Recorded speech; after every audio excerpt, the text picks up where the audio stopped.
পৃথিবীতে যত বইয়ের দোকান আছে, যত কিতাব বই আছে, সবগুলোকে যদি পানিতে ফেলে দেওয়া হয় বা বন্দি করে দেওয়া হয়, দিয়ে যদি বলে যে যার একটা কিতাব লিখে দাও, একমাত্র কোরআন শরীফ ছাড়া দ্বিতীয় কোনো কিতাবকে হুবহুব দ্বিতীয়বার আর লেখা সম্ভব হবে না। কেন? কয়েক কোটি হাফেজে কোরআন আছে, কয়েক কোটি উলামা রয়েছে।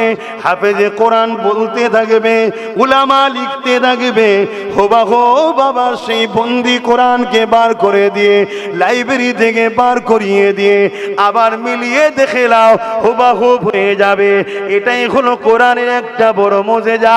আমার আল্লাহ পাক কোরআনকে মানুষের সিনাতে হেফাজতের জন্য মুখস্থ করার ক্ষমতা দিয়েছে। পৃথিবীতে কোরআন ছাড়া অন্য কিতাবকে কেউ মুখস্থ করে রাখতে পারে না। এই জেরের ভুল হয়ে যাবে, নাই দাড়ির ভুল হয়ে যাবে, নাই হস্যই ভুল হয়ে যাবে, নাই জবারের ভুল হয়ে যাবে, কোনো না কোনো জায়গায় ভুল হয়ে যাবে। কোরআনের মুজিজা হলো হাফেজে কোরআন যারা রয়েছে, একটা জের জোয়ার জবার নুক্তা পর্যন্ত মুখস্থ করে রাখতে পারে। এ যুবকেরা, তরুণেরা, আজ কোরআনের বিরোধী যারা হবে, কিয়ামতের দিনে আল্লাহ তাদের পা দুটোকে উপর দিকে করে দিয়ে মাথাকে জমিনের দিকে দিয়ে ফেরেশতাদের খিসরে খিসরে জাহান্নামের দিকে নিয়ে যাবে। মনে রেখে দিও, তাদের চেহারাকে আল্লাহ বিকৃত করে দেবে, জন্তু জানোয়ারের মতো করে দেবে। আল্লাহর কোরআন জানিয়ে দিয়েছে, উলাইকা কাল আনআম, মানুষের মধ্যে কিছু মানুষ আছে যারা কিয়ামতের দিনে তাদের খসলতের জন্য তারা চতুষ্পদ জন্তুর ন্যায় হয়ে গেছে। এবং তারপরে আল্লাহ আরেকটু বলছে, বালহুম আদাল, তার থেকেও নিকৃষ্ট হয়ে যাবে। অর্থাৎ শুকর খিঞ্জিলের মতো আল্লাহ তাদের সম্বন্ধে জানিয়ে দিয়েছে। এ উম্মতে মুহাম্মাদি, আল্লাহ করে তোমরা এমন করে ইমানদার নবীর বংশেরা, নবীর বংশের আওলাদ, জবানার মুজাদ্দিদের সিলসিলার অনুসারী, পাশাপাশি আরো যত হক সিলসিলা আছে সেগুলোর সঙ্গে তোমাদের সম্পর্ক রয়েছে। এই বুঝে বুঝে চলো, কোরআনের দুশ্মনীদের সঙ্গে দল করে ফেলো না, কোরআনের দুশ্মনদেরকে শক্তিশালী করে ফেলো না। যারা কোরআনের দুশ্মন তাদেরকে সহযোগিতা করো না, কেননা তাহলে তাদের দলভুক্ত হয়ে তাদের সঙ্গে জাহান্নামে যেতে হবে। কেন? রাসূলুল্লাহ জানিয়ে দিয়েছে, দুনিয়ায় যে যার সঙ্গে থাকবে পরকালে তার সঙ্গে জাহান্নামে যাবে, তার সঙ্গে হাসর নাসর হবে। এ যুবকেরা, তরুণেরা, এবারে চলে আসেন কোরআনের প্রেমিকদের জন্য। আমার আল্লাহ পাক কি ঘোষণা দিয়ে দিয়েছে, আমার রাসূলুল্লাহকে জানিয়ে দিয়েছে, কিয়ামতের দিনে ওই কোরআনকে যখন সুন্দর করে আল্লাহ সাজিয়ে দেবে আর সাজিমের নিচে ঘোরাঘুরি করতে লাগবে, আমার আল্লাহ পাক বলতে লাগবে, আমার কালামুল্লাহ, তুমি কি আমার কাছে কিছু আজকে আশা করো? ওই সময় কোরআনের জবান আল্লাহ খুলে দেবে, কালামে হক বলতে লাগবে, ও রব্বি আল্লাহ পাক, দুনিয়া জমিনে যারা আমাকে মহব্বত করেছে, আমাকে প্যার করেছে, আমাকে সিনায় লাগিয়েছে, আমাকে আদর করে চুমা দিয়েছে, আমাকে তাজিমে মাথায় তুলেছে, আমাকে চোখে মুখে লাগিয়েছে, আল্লাহ আমাকে মুখস্থ করেছে, আল্লাহ যারা আমার জন্য লড়েছে, আমার পক্ষে দাঁড়িয়েছে, আমার দুশ্মন যারা ছিল আমার জন্য তাদের বিরুদ্ধে লড়াইও করেছে, আল্লাহ আজকের কঠিন দিনেতে, যেদিন ছেলে বাপ মা নয়, বাপ মা ছেলেদের নয়, যেদিন স্বামী স্ত্রীর হবে না, স্ত্রী স্বামীর হবে না, এই কঠিন দিনে কোরআন বলতে লাগবে, আল্লাহ আজকে দিনেতে আপনার কাছে আমার আরজু, যারা আমাকে মুহাব্বত করেছে তাদেরকে আমি জান্নাতে দেখতে চাই। আরো জোরে বলুন সুবহান।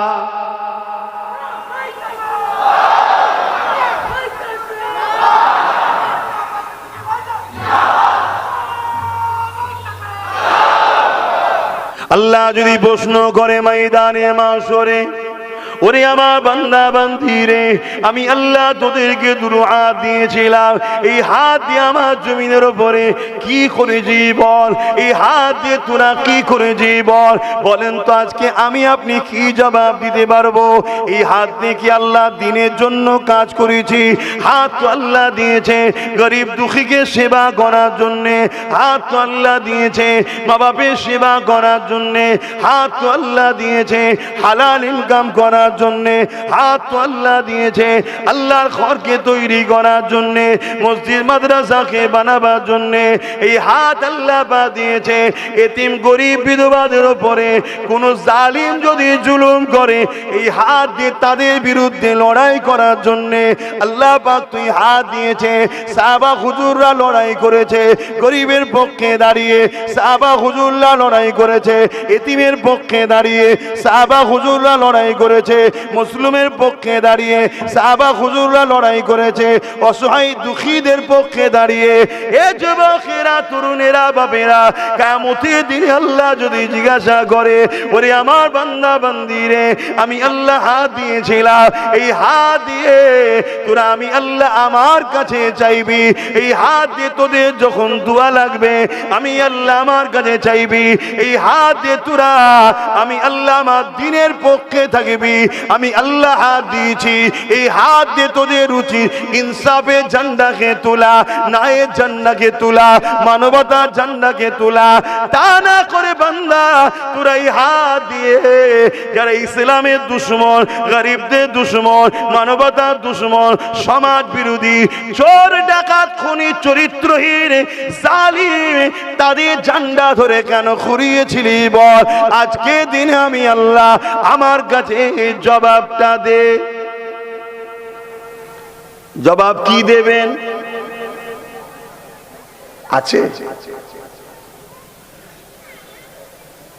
এ ভাঙনের মানুষেরা, ও সুলতান আজগার আলী হুজুর এলাকার মানুষেরা, ও দাদা পীরের সিলসিলা অনুসারী অনুগামীরা, বাবারা মন দিয়ে শুনে রেখে দেন, আল্লাহ যে নিঃশ্বাস চালাচ্ছে কাল চলে যেতে হবে। কবরের ওপর জমিনের কথা মনে রাখেন, এই জমিনের ওপরে আমি আপনি অনেক দাম্ভিকতার সঙ্গে ঘুরে বেড়াচ্ছি, এই জমিনের ওপরে আমি আপনি রিকশাওয়ালার ওপরে জুলুম করছি, এই জমিনের ওপরে আমি আপনি ছোট দোকানদারের ওপরে জুলুম করছি, এই জমিনের ওপরে আমি আপনি মিথ্যা মিথ্যা মানুষকে মামলা দিচ্ছি, এই জমিনের উপরে আমি আপনি এতিম গরিবদের মাল ছেড়ে খাচ্ছি, এই জমিনের উপরে আমি আপনি লোকের জায়গাকে জোর করে দখল করে নিচ্ছি, এই জমিনের উপরে আমি আপনি কারো মা তুলে কারো বাপ তুলে গালি গালাজ দিতে লেগেছি। মনে রেখে দিও কিয়ামতের দিনে আল্লাহ তোমার জবানের যখন হিসাবটা নেবে, ওরে আমার বান্দা বান্দিরে, আমি আল্লাহ জবানে কথা দিয়েছিলাম, এই কথাতে তুই সত্য কথা বললি না, এই কথাতে তুই নাই কথা বললি না, এই জবান দিয়েছি আমি আল্লাহ, আমাকে ডাকবি, একে অপরের সঙ্গে কথা বলবি, এই জবান দিয়েছি আমি আল্লাহ, নোংরা কথা বলবি না।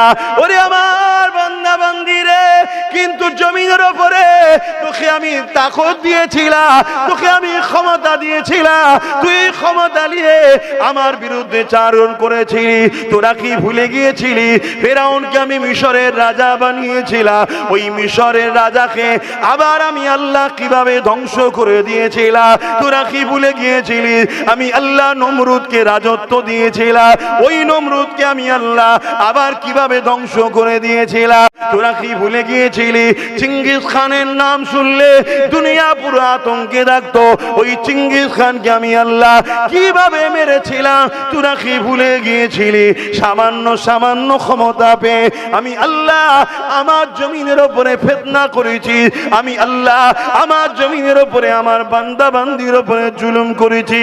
ওরে আমার বান্দা বান্দিরে, আজকে ময়দানে মাশরে এখানে কোনো দাদা দিদির কৃতিত্ব চলবে না, এখানে তুই জবাবটা এবারে দে। শুনছেন আপনারা? ভয় আল্লাহকে করেন, আজ আছেন কাল চলে যেতে হবে, এখনই মারা গেলে কবরে দিয়ে দিবে। ওই কবরটা আল্লাহ নবী জানিয়ে দিলেন কারো কারো জন্য জান্নাতের বাগান হবে, আবার কারো কারো জন্য ওই কবরটা জাহান্নামের একটা গর্ত হবে। শুনছো যুবক, আমার ভাইগুলো শুনছো?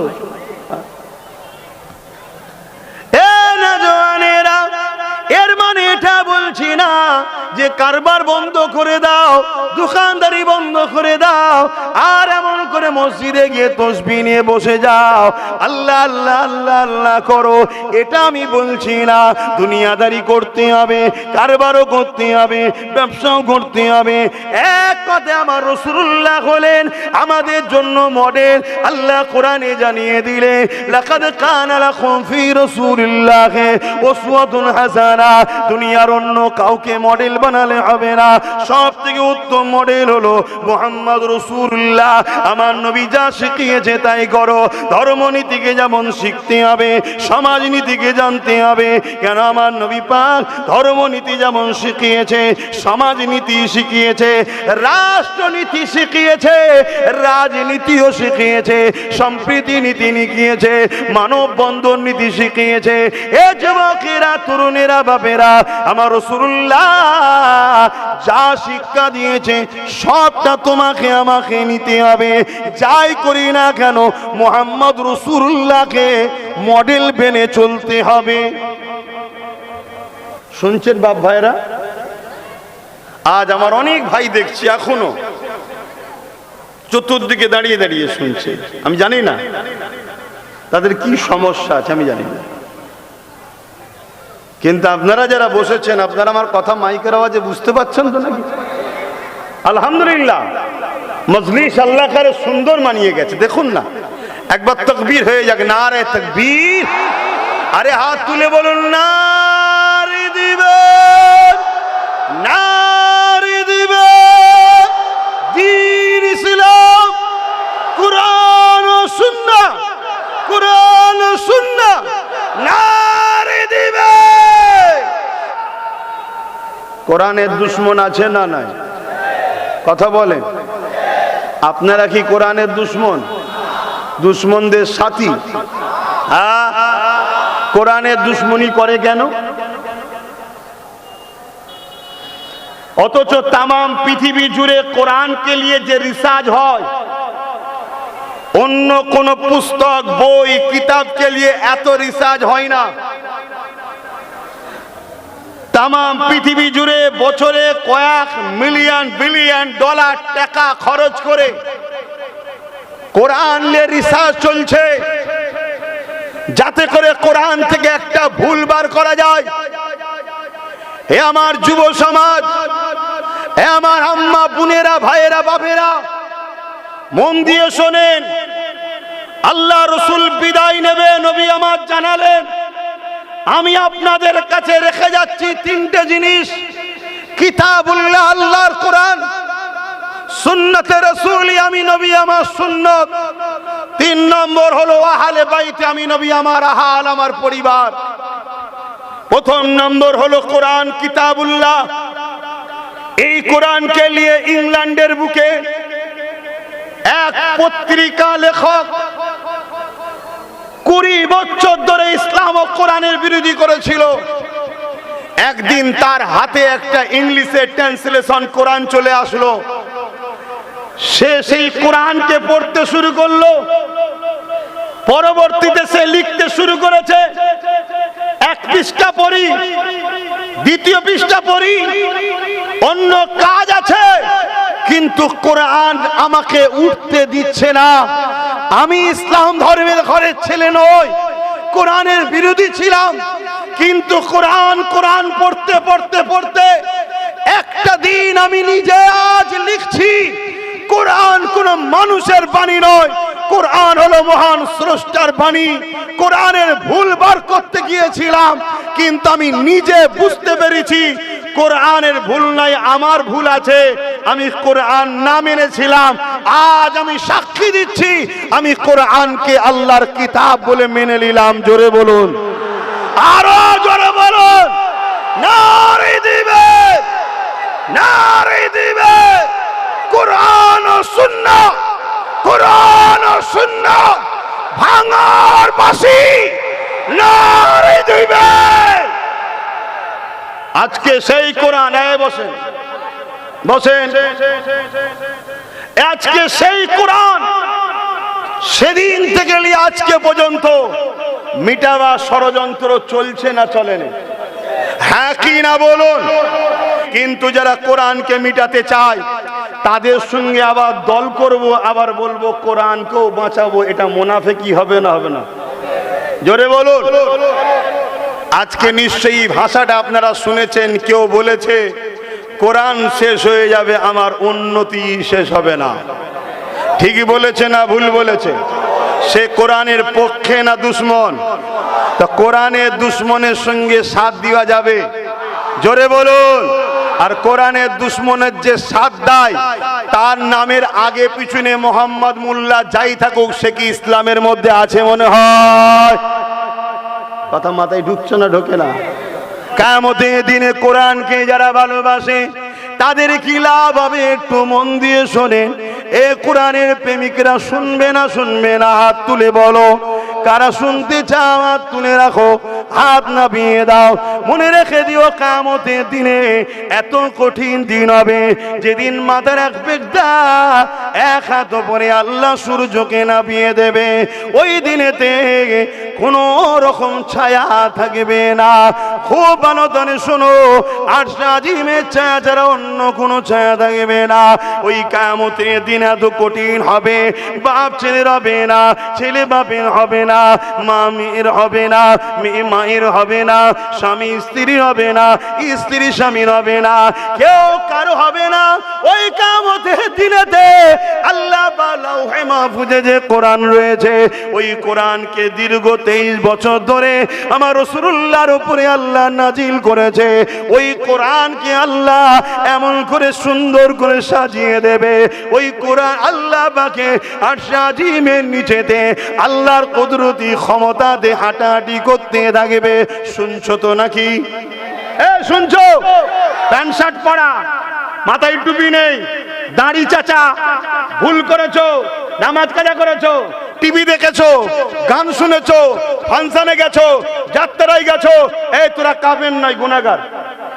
গুনার মাপ আছে, কিন্তু কোরআনের দুশ্মনও তার সাথ দিলে ঈমান চলে যায়, তার মাপ নাই। আমার কথা শুনছো? আর আল্লাহ সুযোগ দিলে সুযোগকে কাজে লাগাও। আল্লাহ পাক এই জমিনে, আমার কথা শুনছেন, এই জমিনের উপরে দুজন ব্যক্তির নাম বলছি, মন দিয়ে শোনেন। একজনের নাম হচ্ছে হাবিবে ইয়ামানি, হাবিবে আজমি। হাবিবে আজমি তিনি একটা সময় বিশ্ববিখ্যাত পাপী ছিলেন। তিনি পরিবর্তন হলেন, আল্লাহ তেনাকে বিশ্ববিখ্যাত ওলি করে দিলেন। জোরে বলুন সুবহানাল্লাহ। আরেকজনের নাম হচ্ছে শারহাফি। কথা বুঝে আসছে? তিনিও একটা সময় যুবক বয়সে অনেক ভুল রাস্তায় ছিল, খারাপ রাস্তায় ছিল, পাপাচারের রাস্তায় ছিল। পরে তওবা করলো, আল্লাহ তেনাকে জগৎ বিখ্যাত ওলি করে দিয়েছে। জোরে বলুন সুবহানাল্লাহ। এত বড় ওলি, ওনার মাজারে যে যাবে আল্লাহ তার জন্য তিনি দোয়া করেছে, আল্লাহ যেন তাকে জান্নাতি করে। জোরে বলুন সুবহানাল্লাহ। আমি যে কথা বলছিলাম, কোরআনকে কিয়ামতের দিন সুন্দর করে আল্লাহ সাজাবে। কোরআনের যারা প্রেমিক হবে তাদের জন্য কি খুশির সংবাদ আছে, এটা একটু জানা দরকার আছে না নাই? তার আগে প্রথম শুনে নাও, আল্লাহর কোরআনে যারা বিরোধী করে তারা স্বয়ং আল্লাহর বিরোধী করলো। কেন? কোরআন কোনো কিতাব নয়, কোরআন কোনো বই নয়, কোরআন হলো কালামুল্লাহ, আল্লাহ পাকের কথা।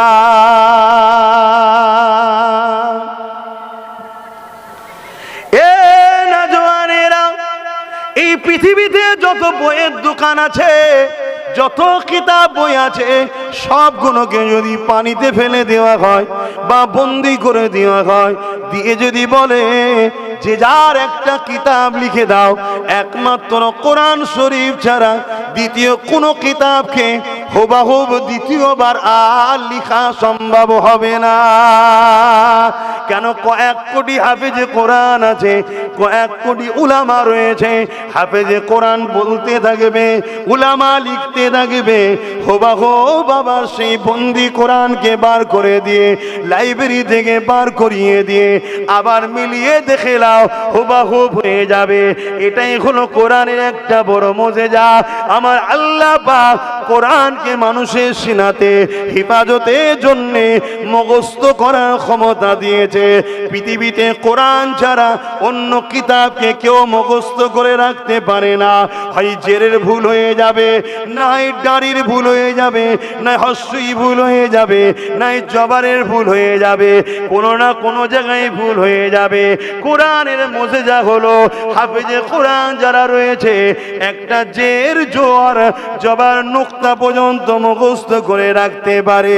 এ যুবকেরা তরুণেরা আজ কোরআনের বিরোধী যারা হবে, কিয়ামতের দিনে আল্লাহ তাদের পা দুটোকে উপর দিকে করে দিয়ে মাথাকে জমিনের দিকে দিয়ে ফেরেশতাদের খিসরে খিসরে জাহান্নামের দিকে নিয়ে যাবে। মনে রেখে দিও, তাদের চেহারাকে আল্লাহ বিকৃত করে দেবে, জন্তু জানোয়ারের মতো করে দেবে। আল্লাহর কোরআন জানিয়ে দিয়েছে, উলাইকা কাল আনআম, মানুষের মধ্যে কিছু মানুষ আছে যারা কিয়ামতের দিনে তাদের খসলতের জন্য তারা চতুষ্পদ জন্তুর ন্যায় হয়ে গেছে। এবং তারপরে আল্লাহ আরেকটু বলছে, বালহুম আদাল, তার থেকেও নিকৃষ্ট হয়ে যাবে। অর্থাৎ শুকর খিঞ্জিলের মতো আল্লাহ তাদের সম্বন্ধে জানিয়ে দিয়েছে। এ উম্মতে মুহাম্মাদি, আল্লাহ করে তোমরা এমন করে ইমানদার নবীর বংশেরা, নবীর বংশের আওলাদ, জবানার মুজাদ্দিদের সিলসিলার অনুসারী, পাশাপাশি আরো যত হক সিলসিলা আছে সেগুলোর সঙ্গে তোমাদের সম্পর্ক রয়েছে। এই বুঝে বুঝে চলো, কোরআনের দুশ্মনীদের সঙ্গে দল করে ফেলো না, কোরআনের দুশ্মনদেরকে শক্তিশালী করে ফেলো না। যারা কোরআনের দুশ্মন তাদেরকে সহযোগিতা করো না, কেননা তাহলে তাদের দলভুক্ত হয়ে তাদের সঙ্গে জাহান্নামে যেতে হবে। কেন রাসূলুল্লাহ জানিয়ে দিয়েছে, দুনিয়ায় যে যার সঙ্গে থাকবে পরকালে তার সঙ্গে জাহান্নামে যাবে, তার সঙ্গে হাসর নাসর হবে। এ যুবকেরা তরুণেরা এবারে চলে আসেন কোরআনের প্রেমিকদের জন্য। আমার আল্লাহ পাক কি ঘোষণা দিয়ে দিয়েছে, আমার রাসূলুল্লাহকে জানিয়ে দিয়েছে, কিয়ামতের দিনে ওই কোরআনকে যখন সুন্দর করে আল্লাহ সাজিয়ে দেবে আর সাজিমের নিচে ঘোরাঘুরি করতে লাগবে, আমার আল্লাহ পাক বলতে লাগবে, আমার কালামুল্লাহ, তুমি কি আমার কাছে কিছু আজকে আশা করো? ওই সময় কোরআনের জবান আল্লাহ খুলে দেবে, কালামে হক বলতে লাগবে, ও রব্বি আল্লাহ পাক, দুনিয়া জমিনে যারা আমাকে মহব্বত করেছে, আমাকে পিয়ার করেছে, আমাকে সিনায় লাগিয়েছে, আমাকে আদর করে চুমা দিয়েছে, আমাকে তাজিমে মাথায় তুলেছে, আমাকে চোখে মুখে লাগিয়েছে, আল্লাহ আমাকে মুখস্থ করেছে, আল্লাহ যারা আমার জন্য লড়েছে, আমার পক্ষে দাঁড়িয়েছে, আমার দুশ্মন যারা ছিল আমার জন্য তাদের বিরুদ্ধে লড়াইও করেছে, আল্লাহ আজকের কঠিন দিনেতে যেদিন ছেলে বাপ মা নয়, বাপ মা ছেলেদের নয়, যেদিন স্বামী স্ত্রী হবে না, স্ত্রী স্বামীর হবে না, এই কঠিন দিনে কোরআন বলতে লাগবে, আল্লাহ আজকে দিনেতে আপনার কাছে আমার আরজু, যারা আমাকে মহব্বত করেছে তাদেরকে আমি জান্নাতে দেখতে চাই। আরো জোরে বলুন সুবহান।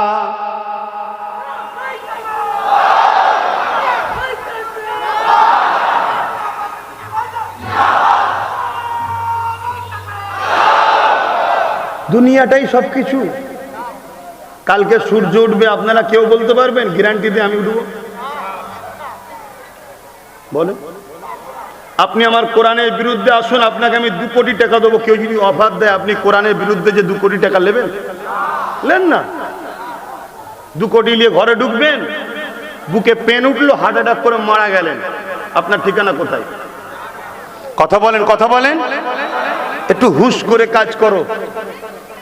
এই 2টো চোখের দাম দিতে পারবেন কেউ?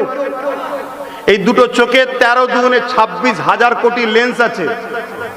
কত? 26,000 কোটি লেন্স ক্যামেরা, যেটাতে দেখছি আমরা একটাতে 13,000 26,000 কোটি। 1 টাকা করে যদি দাম হয় 26,000 কোটি দুটো চোখের দাম। কে দিয়েছে আপনাকে? সেই আল্লাহর বিরুদ্ধে যাবেন? সেই আল্লাহর কোরআন মিটে যাবে যে বলে তার সাথে যাবেন? এটা আমার বাপ, আমার ভাই, আমার মা, আমার বোনেদের বুঝাবার দরকার আছে না? নাই? আরে আমি আমার আপনজনকে বুঝাবো না? আপনি আপনার বাচ্চাকে বুঝান না পুকুরে যাসনি ডুবে যাবি? আপনি আপনার বাচ্চাকে বুঝান না এই পুকুরের মাথায় হাত বুলাসনি কামড়া লেবে, বুঝাসনি? বুঝান না? আপনি বুঝান না বাবা আইসক্রিম খেও না, গরমে ঘাম গায়ে ঠান্ডা লেগে যাবে, বুঝান না? বুঝান না? তাহলে আমি আমার ভালোবাসার বাপ, আমার ভালোবাসার মা, আমার ভালোবাসার বোন, আমার ভালোবাসার ভাইকে আমি বুঝাবো না? তাহলে এইটাই তো আমি বুঝাতে চাইছি যে তুমি ব্যবসা করো, কিন্তু ব্যবসা করতে গিয়ে জাহান্নামে যাওনি, ওই ব্যবসার দরকার নেই। কাউকে ঠকাবে, চিটিংবাজি করবে, 2 নম্বর মালকে 1 নম্বর বলে চালাবে, হারাম দ্রব্যর ব্যবসা করবে, তাহলে জাহান্নাম যেতে হবে না? ওই ব্যবসা করো না, এটাই বুঝতে চাইছি। তুমি সংসার করো, সংসার করতে গিয়ে যদি জাহান্নামে যেতে হয় ওই সংসার করো না। সংসার করার নামে নিজের স্ত্রীকে মারবে, পিটবে, জুলুম করবে, তার নামে মিথ্যাচার ছড়াবে, কথা বুঝে আসছে? তাহলে কি তুমি জাহান্নামে যাবে না? তাহলে ওর থেকে না করা ভালো। এই কথা বুঝছেন না? বোঝেন? তাহলে সংসার করবে কিভাবে? তুমি মনে করে রেখো তুমি হলে তোমার স্ত্রীর জামা আর তোমার স্ত্রী হলো তোমার জামা। এটা কোরআনে বলছে আল্লাহ। স্ত্রী হলো তোমার জামা আর তুমি হলো স্ত্রীর জামা। যেমন জামা ছিঁড়ে গেলে তোমাকেও খারাপ লাগবে, জামায় দাগ নিলে তোমাকে দেখতে খারাপ লাগবে, তোমার স্ত্রীকে ধরে জুলুম করলে হবে না। তোমার ইজ্জত সে, জামা বলতে ইজ্জত ঢেকে রাখে যে, তোমার ইজ্জত সে, তুমি তাকে ইজ্জতের জায়গায় রাখো, আর সে আবার তার আবার তুমি ইজ্জত, সেও তোমাকে সে জায়গায় রাখবে। এভাবে সংসার করো। তাহলে সংসার করতে হবে না? হবে না? হ্যাঁ, তাহলে সংসার করতে হবে, ব্যবসা করতে হবে, ধর্ম নীতি করতে হবে, মানব বন্ধন করতে হবে না? হবে না? এই কথা বলেন। হিন্দুদের সঙ্গে মিশতে হবে না? হবে না? আদিবাসী, সাঁওতাল, বাগদিরা আমাদের ভাই না ভাই নয়? বলুন বলুন। এরা সবাই ভাই বোন আমাদের। কেন? সবার প্রথম বাবার নাম আদম, প্রথম মায়ের নাম হাওয়া। কিন্তু এদের দুজনের সঙ্গে আমাদের ভাই বোনের সম্পর্ক, একে অপরের সুখে দুঃখে, ব্যবসা বাণিজ্য, পড়াশোনা, সব জায়গায় সম্পর্ক থাকবে। শুধু একটা জায়গায় মাথায় রাখতে হবে, কি? ধর্ম যার, উৎসব তার। তাহলে এই কথাগুলো আমি আমার বাপ ভাইদের বুঝালে অসুবিধা আছে? তাহলে তুমি আমার ভাই হও, তুমি হিন্দু তো কি হয়েছে? আমার ভাই। তুমি আদিবাসী, সাঁওতাল তো কি হয়েছে? আমার ভাই। তোমার যারা দরদি সেজে থাকে তারা তোমার ঝুটো খেয়ে হয়তো নাক ছিটকাতে পারে, কিন্তু কোন মুসলমান কোন অন্য জাতিকে দেখে নাক ছিটকায় না। ঘৃণা করো নাকি? ও উঁচু জাত নিচু জাত করো নাকি? না, করা যাবে না। কেন? মানুষ সে। ঘৃণা করলে আল্লাহর সৃষ্টিকে ঘৃণা করা হবে, আল্লাহ ইজাজত দেয়নি। তাহলে সবটাই করো, কিন্তু রাসূলুল্লাহ দেখানো স্টাইলে। কথা মাথায় ঢুকছে তো নাকি? তাহলে এই কথা কোনো আমি আমার বাপ ভাইদের শিখাবো না? তাই তো শিখাচ্ছি। হায় রে বাপেরা, মায়েরা, বোনেরা, এ না জওয়ান তরুণেরা, এই দুনিয়া চিরস্থায়ী নয়, আজ আছেন কাল নাই। কবরকে মনে রাখো, সাবধান হও, প্রতিদিন কবর বলতে লেগেছে। এ দুনিয়ার মানুষেরা, আমার উপরে বড় দাম্ভিকতার সঙ্গে ঘুরে বেড়াচ্ছ, আমার কাছে তোমাকে আসতে হবে। আমি কবর একা থাকার জায়গা, আমি কবর অন্ধকারের জায়গা, আমি কবর পোকামাকড়ের জায়গা। এইভাবে কবর দৈনিক আমাদেরকে ঘোষণা করছে। আল্লাহ নবী তাই জানিয়ে দিলে, কোরআনে আল্লাহ বলে দিলে, ওয়াল তানজুরু নাফসুম মা কদ্দামাত লিগাদ। প্রতিটা নফসের উচিত পরকাল নিয়ে বেশি বেশি করে চিন্তা করা। আমি তোমাদেরকে কোনো জিনিসে রুখছি না, রক্ষা করো, কিন্তু আখিরাতকে হারিয়ে নয়। এই পরামর্শটা একটা ভাই হিসেবে ভাইকে দিয়াটা কি ভুল করছি? এই পরামর্শটা একটা সন্তান হিসেবে মা বাপকে দিয়া কি ভুল করছি? করো দুনিয়াদারি, কিন্তু আখিরাতকে হারিয়ে নয়, এটা মাথায় রাখ। এ নওজওয়ানেরা, কিয়ামতের দিন এত কঠিন হবে, যেদিনে আল্লাহ নবী জানিয়ে দিলে এমনও বাপ পাওয়া যাবে, ছেলেকে জমিনে শুইয়ে দিয়ে তার বুকের উপরে পা দিয়ে দাঁড়িয়ে যাবে। মন দিয়ে শোনেন, মাইকের আওয়াজ বুঝতে পারছেন আপনারা? হাত তুলে বলুন বুঝতে অসুবিধে হচ্ছে না তো? আল্লাহ নবী জানিয়ে দিলেন কিয়ামতের দিনে এমনও স্বামী পাওয়া যাবে নিজের স্ত্রীকে জমিনে শুইয়ে দিয়ে তার বুকের উপরে পা দিয়ে দাঁড়িয়ে যাবে। কিয়ামতের দিনে এমনও মেয়ে পাওয়া যাবে নিজের মাকে জমিনে শুইয়ে দিয়ে তার বুকের উপরে পা দিয়ে দাঁড়িয়ে যাবে। এ যুবক, ভয় করো আল্লাহকে, আল্লাহকে খৌফ করো, ভয় করো।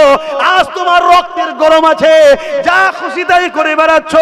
আজ তোমার পাওয়ার আছে, যাকে তাকে খুশি মিথ্যা কেস দিয়ে দিচ্ছ। আজ তোমার টাকা রয়েছে, একে 1 কোটি দিয়ে কিনছো, ওকে 50 লাখ দিয়ে কিনছো, ওকে 10 লাখ দিয়ে কিনছো। মনে রেখে দিও কবরে তোমাকে যেতে হবে। কিন্তু যারা বিক্রি হয়ে যাবে তাদেরকেও বলি সাবধান হয়ে যা, লোভ লালসা করো না গো, কারণ আল্লাহ সব দেখতে পাচ্ছে। আল্লাহ তোমারও বিচারটা নেবে, জালিমেরও নেবে। মনে রেখে দিও ওই কিয়ামতের দিন এত কঠিন হবে যেদিনেতে কেউ কারো হবে না। আল্লাহ নবী জানিয়ে দিলে যার উপরে যা জোর চলবে তাকে জোর করে শুইয়ে দিয়ে তার বুকের উপরে পা দিয়ে দাঁড়িয়ে যাবে।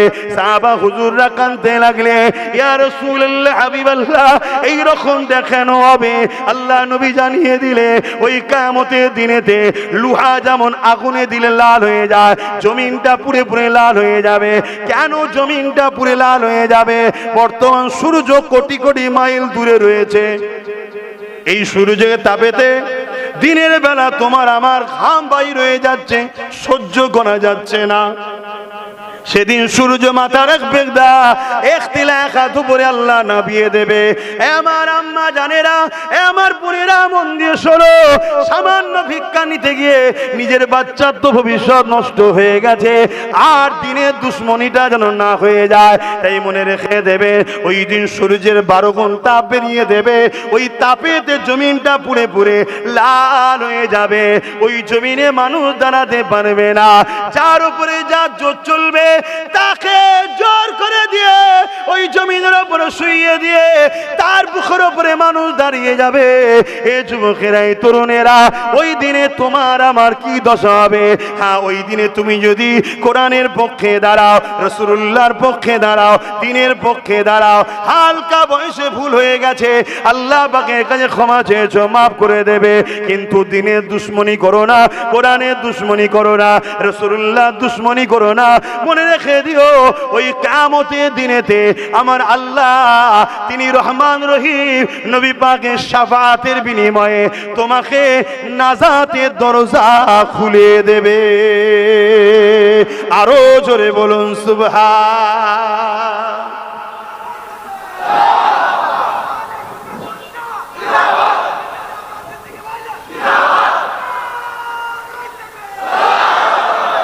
আমার কথায় কষ্ট পেয়েছেন বাপ? আমি আপনাদের ক্ষতি করছি না বাঁচাবার চেষ্টা করছি? ক্ষতি করছি না বাঁচাবার চেষ্টা করছি? একখানা আমরা যে দেশে বাস করি সে দেশের আইনকে মানতে হবে, এটাও ইসলাম বলেছে।